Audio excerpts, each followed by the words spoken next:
stupas, the fate of Amravati and Sachi. देखिए, each stupa has a history of its own, as we have seen that some of these histories of how they were built, but there are histories of discoveries as well.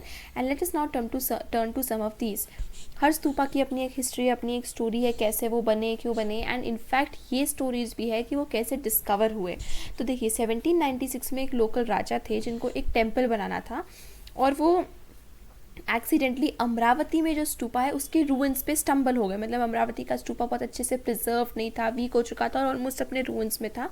तो वो local राजा अमरावती के स्तूपा पे एकदम stumble हो गए, उनको ये मिल गया. तो उन्होंने डिसाइड करा कि यार ये जो स्तूपा है इसके पत्थर को यूज़ कर लेते हैं. और उन्हें लगा था कि यार ये स्तूपा के अंदर कहीं ना कहीं ट्रेजर कुछ बरीड होगा, क्योंकि ये ऐसे हिल जैसा लग रहा है, माउंट जैसा, तो इसके अंदर कुछ ना कुछ होगा. कुछ साल बाद एक ब्रिटिश ऑफिशियल थे जिनका नाम था कॉलिन मैकेंजी. कॉलिन मैकेंजी का चैप्टर 7 में बहुत एम्फेसिस है, बहुत इंपॉर्टेंट रोल है. तो वो अमरावती की साइड पर आए. तो भले ही उन्होंने देखा कि पूरे स्तूपा का स्कल्पचर, मतलब पूरे स्तूपा के बहुत डिटेल्ड उन्होंने ड्राइंग्स बनाई, वो करी, बट ये इन रिपोर्ट्स को कभी पब्लिश नहीं किया गया. तो उन्होंने ये पीसेस ऑफ स्कल्पचर को एग्जामिन करा, उसकी ड्राइंग्स बनाई, बट कभी भी इनको पब्लिश नहीं किया गया. तो ये चीज़ फिर अमरावती की फिर वैसी ही रह गई. फिर फाइनली 1854 में वॉटर एलियट जो थे, वो कमिश्नर थे गुंटूर के, आंध्र प्रदेश का जो नाम था, वो अमरावती विजिट करते और वहाँ पर उन्होंने बहुत सारे स्कल्पचर पैनल्स को कलेक्ट किया और अपने साथ वहाँ से मद्रास ले गए. इसीलिए इनका नाम था एलियट मार्बल्स पड़ गया, क्योंकि वाटर एलियट ने इनको कलेक्ट करके मद्रास ले गए. उन्होंने ये भी डिस्कवर करा कि वेस्टर्न गेटवे के कुछ कुछ रूइंस जो बचे कुछ वेस्टर्न वाला गेटवे जो उसका कुछ बचा हुआ स्ट्रक्चर था, उससे वो कंक्लूजन पे आए कि जो अमरावती का ये जो स्ट्रक्चर है, ये बुद्धिस्ट स्तूपास में अभी तक का सबसे बड़ा और सबसे मैग्निफिसेंट स्ट्रक्चर्स है. मतलब अमरावती का ये जो स्तूपा है ना, ये सांची के स्तूपा या भैरूत के स्तूपा या शाहजी की डेरी, इन बाकी सब स्तूपास में से अमरावती का सबसे बड़ा है और सबसे ज़्यादा मैग्निफिसेंट स्तूपास है अभी तक जितने भी बुद्धिस्ट स्तूपास बिल्ट हुए हैं सभी में. तो 1850s तक अमरावती की जो कुछ स्लैब्स है जो वाटर एलियट ले गए थे, ये दूसरे अलग अलग जगहों पर जाने लगे. जैसे कि the Asiatic society of Bengal Calcutta में ये कुछ पहुंच गए, कुछ तो इंडियन ऑफिस इन मद्रास पहुंच गए, कुछ तो लंदन तक पहुंच गए. तो ये मतलब अनयूजुअल नहीं था ऐसा ये पाना कि ब्रिटिश एडमिनिस्ट्रेटर्स या ब्रिटिश बिल्डिंग्स या मॉन्यूमेंट्स के गार्डन्स में ये अमरावती के स्तूपास, उसके स्कल्पचर्स, उसके कुछ पार्ट जो है वो ऐसे उन ब्रिटिश गार्डन्स में, मॉन्यूमेंट्स के गार्डन्स में ऐसे सजे हुए अडॉर्न कर रहे हैं. तो इस तरीके से हुआ, इस वजह से हुआ क्या था कि पूरा डिसेंबल हो गया था. एक हमारी जो इतनी बड़ी एक अमरावती पे जो स्तूपा बना हुआ था, it was just broken down and distributed like that. And किसके लिए? गार्डन्स में सजाने के लिए एंड ऑल दैट. तो बहुत वैल्यूएबल इन्फॉर्मेशन इस वजह से जो है वो लॉस्ट हो गई थी. इनफैक्ट ये भी था कि अगर कोई भी नया ऑफिशियल आता था ना, तो वो क्या करता था, धीरे धीरे करके एक एक हिस्सा स्तूपा का ले जाके और कहीं दूसरी जगह सजा देता था, अपने गार्डन में, अपने कहीं पर भी, अपनी किसी और जगह पर मैग्निफिसेंस और वो लगाने के लिए. तो इस वजह से बहुत ही प्रॉब्लम्स आई कि पूरा जो स्तूपा है वो पूरा डिसइंटीग्रेट हो गया, अच्छे से वो नहीं हो पाया. One of the few man जिनका एक डिफरेंट पॉइंट ऑफ व्यू था, वो एक आर्कियोलॉजिस्ट थे जिनका नाम था H.H. कोल. H.H. कोल ये लिखते हैं कि it seems to me a suicidal and indefensible policy to allow the country to be looted of original works of ancient art. ये एक ऐसे आर्कियोलॉजिस्ट से जिनका थोड़ा सा set of point of view अलग था. एंड ये बोलते हैं कि ये बिल्कुल अच्छी बात नहीं है कि हमारे कंट्री के ओरिजिनल वर्क्स को अमरावती जैसे इतने इतनी ओरिजिनल, इतनी ज़्यादा हाईली वैल्यूड, एक बहुत ही रिच कल्चरल चीज़, एक वो है हमारी कंट्री की हेरिटेज है, एंड इसको इस तरीके से ले जाना, लूटना, मतलब अलग अलग जगह पर आप अपने पर्पसेस के लिए, दैट इज़ नॉट राइट. तो उनका बिलीफ ये था कि जो म्यूज़ियम्स में अगर आपको चाहिए तो म्यूज़ियम्स में उसके प्लास्टर कास्ट कॉपीज़ वगैरह होना चाहिए, उनके ओरिजिनल पीसेस तो वहीं रहने चाहिए जहाँ से वो मिले हैं. बट अनफॉर्चुनेटली कोल ने जो बोला वो सक्सीड नहीं हो पाया. कोल जो चाहते थे वो सक्सीड नहीं हो पाया.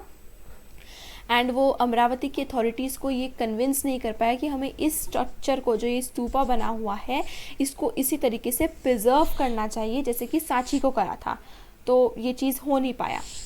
अब बात आती है कि फिर सांची कैसे सर्वाइव हो गया अगर अमरावती नहीं हो पाया. तो इसका ये एक रीज़न हो सकता है कि अमरावती जो है ना, ये बहुत पहले डिस्कवर हो चुका था और कब मतलब कितने पहले जब स्कॉलर्स को ये समझ में आया कि ये जो चीज़ें हमें मिल रही है इसकी क्या वैल्यू है, ये इनका मतलब इसकी वैल्यू वो करना, इसकी इम्पोर्टेंस की हमें ये ऐसे ही प्रिजर्व करके रखें ताकि हम इनकी इससे स्टोरीज कंस्ट्रक्ट कर सकें या हमारे कितनी इम्पोर्टेंस की है।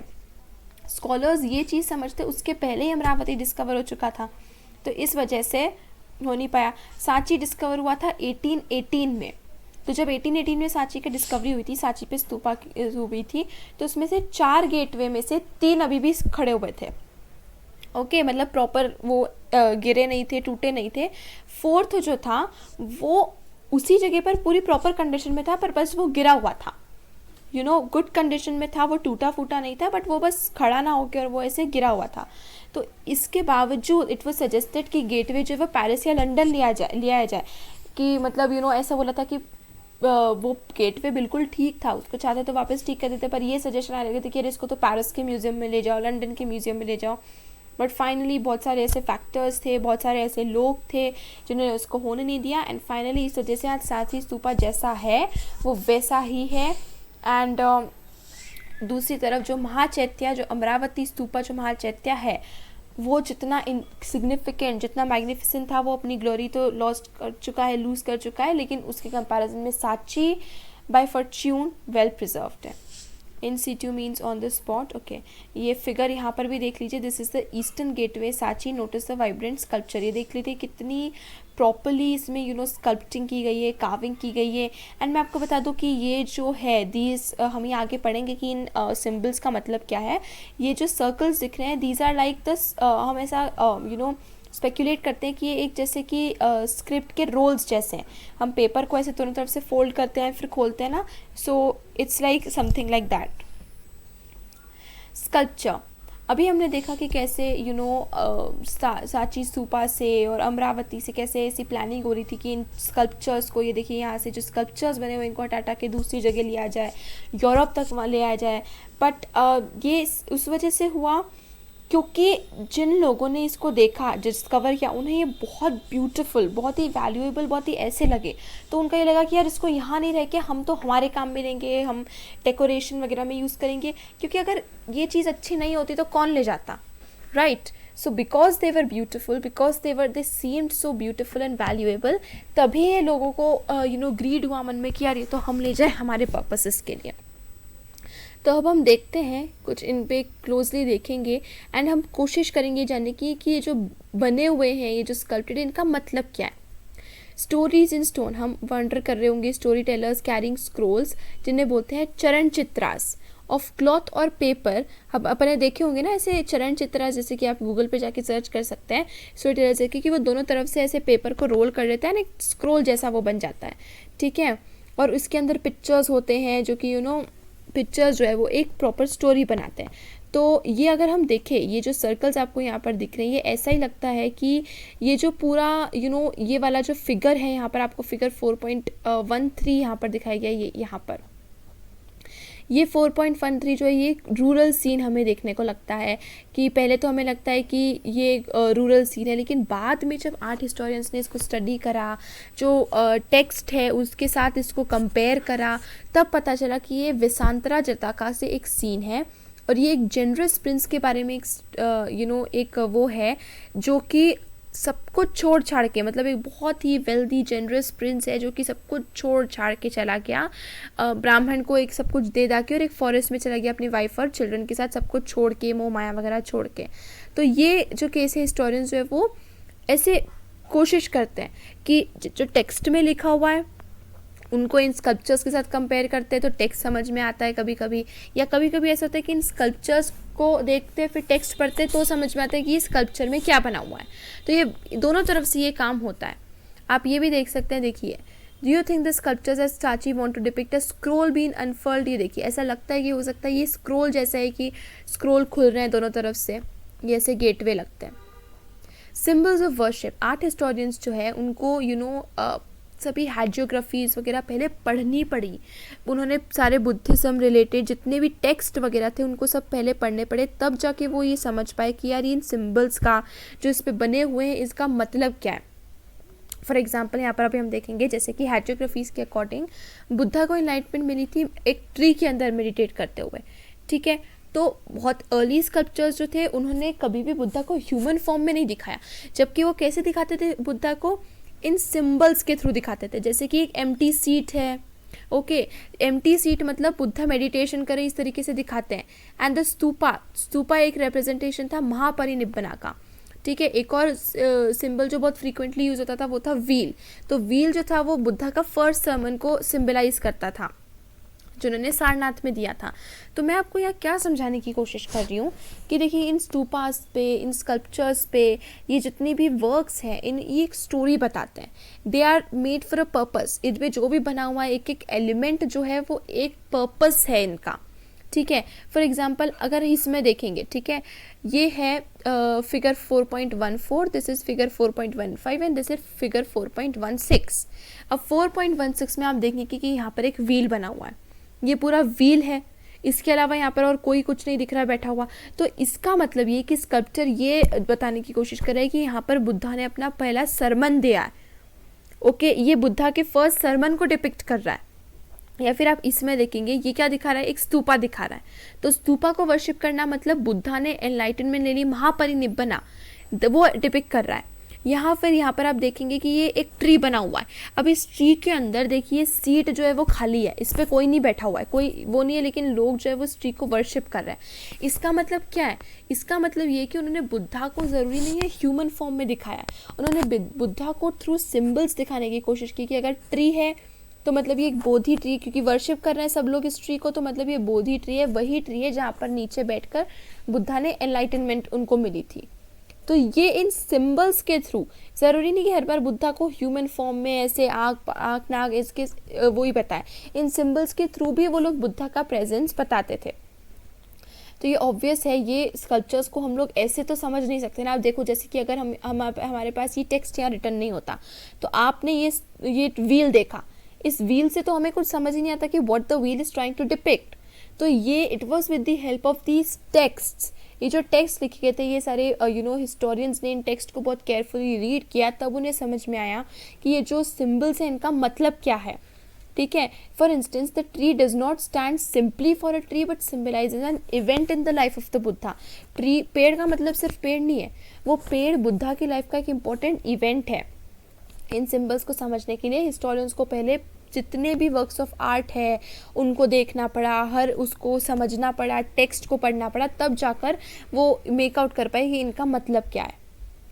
पॉपुलर ट्रेडिशंस, और भी ऐसे स्कल्पचर्स है सांची पर जो कि डायरेक्टली बुद्धिस्ट आइडियाज से रिलेटेड नहीं है, ओके। जैसे सांची स्तूपा वगैरह, ज़रूरी नहीं कि हर चीज़ है वो बुद्धिज्म से रिलेटेड है। जैसे कि ब्यूटीफुल विमेन जो थी एज ऑफ द गेटवे पे स्विंग करते हुए, यहाँ पर आपको ये फिगर दिख रहा है, the woman at the gate. तो इनिशियली तो समझ में नहीं आया कि यार इसका मतलब क्या है, बुद्धिज्म से इसका क्या रिलेशन है, ब्यूटीफुल विमेन ऐसे हैंग कर रही है और वो कर रही है। तो उनको लगा कि यार क्या मतलब, क्या पता है इसका मतलब क्या है, और इसका तो वर्ल्ड से रिनाउंस करने का और संन्यास लेने से इसका कोई रिलेशन ही नहीं है।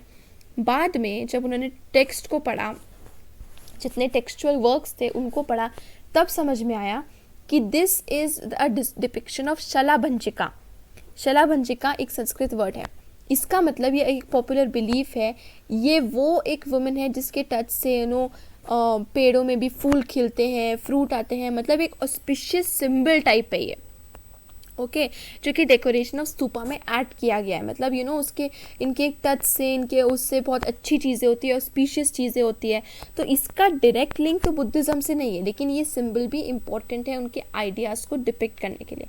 ये जो शलाभंजिका मोटिव है, कुछ लोगों को लगता है कि मतलब that many people who turn to Buddhism enriched it with their own pre-Buddhist and even non-Buddhist belief practices and ideas। तो कुछ लोगों को ऐसा लगता है कि जो शलाभंजिका जैसे सिम्बल्स हैं ये उन लोगों ने बनाए हैं, या उन लोगों की वो है कि जो बुद्धिज़्म मतलब जो बुद्धिज़्म में टर्न हो गए, बुद्धिस्ट बन गए, लेकिन उसके पहले के कुछ ऐसे आइडियाज़ उन्होंने बुद्धिज़्म के साथ वो अपने साथ लिया और उसमें इंटीग्रेट कर दिया।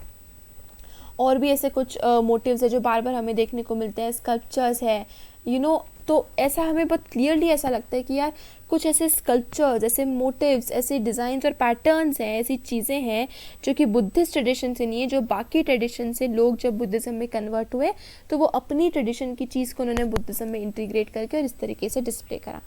जैसे शलाभंजिका की इमेज के अलावा एक और है एनिमल्स का डिपिक्शन।